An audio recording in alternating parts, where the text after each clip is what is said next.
एक गांव में एक बहुत ही सम्मानित व्यक्ति रहते थे।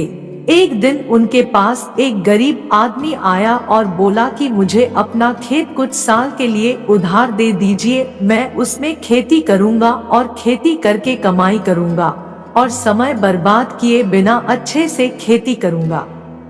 वह सम्मानित व्यक्ति बहुत ही दयालु थे। उन्होंने उस गरीब व्यक्ति को अपना खेत दे दिया और साथ में 5 किसान दिया खेती में सहायता करने के लिए और कहा कि इन 5 किसानों को साथ में लेकर खेती करो।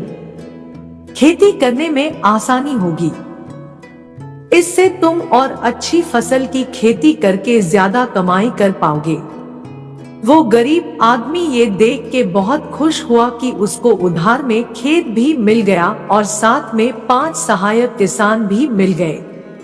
लेकिन वो आदमी अपनी इस खुशी में बहुत खो गया कि वह 5 किसान की ओर ध्यान ही नहीं दिया कि वो कैसे काम कर रहे हैं, और वह 5 किसान अपनी मर्जी से खेती करने लगे और वह गरीब आदमी अपनी खुशी में डूबा रहा। उसने ये भी नहीं सोचा जिसने उसकी बिना परीक्षा लिए उसकी मदद की उसे कैसा लगेगा। और जब फसल काटने का समय आया तो वह गरीब व्यक्ति देखा कि फसल बहुत ही खराब हुई थी। उन 5 किसानों ने खेत में अच्छे से काम नहीं किया था, न ही अच्छे बीज डाले जिससे फसल अच्छी हो सके। जब वह सम्मानित दयालु व्यक्ति ने अपना खेत वापस मांगा तो वह गरीब व्यक्ति रोता हुआ बोला कि मैं बर्बाद हो गया, मैं अपनी खुशी में डूबा रहा और इन 5 किसानों को नियंत्रण में न रख सका, न ही इनसे अच्छी खेती करवा सका।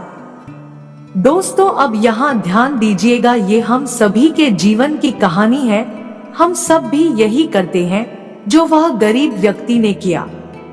दोस्तों, वह सम्मानित और दयालु व्यक्ति है भगवान ईश्वर जिसने हमें यह जीवन दिया है। गरीब व्यक्ति है, हम लोग हैं, यानी कि इंसान खेत है, हमारा शरीर और 5 किसान में हमारी इंद्रियां, आँख, कान, नाक, जीभ और हमारा मन। प्रभु ने हमें यह शरीर रूपी खेती, अच्छी फसल अर्थात अच्छे कर्म करने को दिया है और हमें इन 5 किसानों को अर्थात 5 इंद्रियों को दिया जिसे हमें अपने नियंत्रण में रखकर कर्म करने चाहिए, जिससे हमसे कोई गलत कर्म नहीं हो। और जब वो दयालु प्रभु जब हमसे ये हमारा शरीर जो प्रभु ने हमें दिया है वापस मांगे और हमारे कर्मों का हिसाब करे तो हमें उस गरीब आदमी की तरह रोना न पड़े।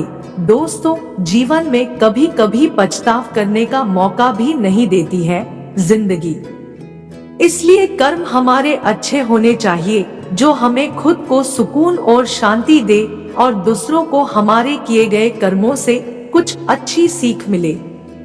अगर वीडियो पसंद आई हो तो वीडियो को लाइक, कमेंट, शेयर और चैनल को सब्सक्राइब करें। धन्यवाद।